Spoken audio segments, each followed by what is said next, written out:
அரியலூர் மாவட்டத்தில் பல்வேறு பகுதிகளில் பரவலாக மழை பெய்த நிலையில் செந்துறை சுற்றுவட்டார பகுதிகளில் ஆலங்கட்டி மழை கொட்டியது. அரியலூர் மாவட்டம் செந்துறையில் கொளுத்தும் வெயிலுக்கு மத்தியில் சற்று இளைப்பாறும் விதமாக ஆலங்கட்டி மழை பெய்தது.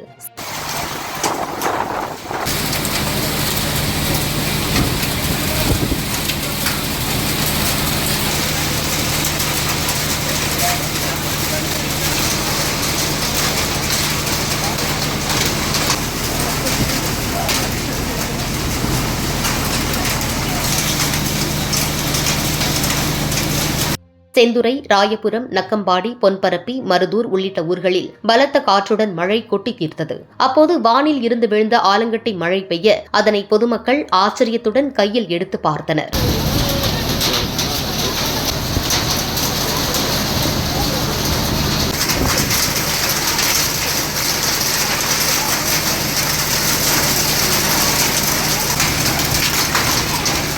மேலும் ஜெயங்கொண்டம், செந்துறை, குழுமூர், மணப்பத்தூர், அங்கனூர், சிவராமபுரம் உள்ளிட்ட இடங்களிலும் சூறைக்காற்றுடன் ஆலங்கட்டி மழை கொட்டியது. இதனால் அரியலூர் மாவட்டத்தில் வெப்பம் தணிந்து குளிர்ச்சியான சூழல் நிலவியது.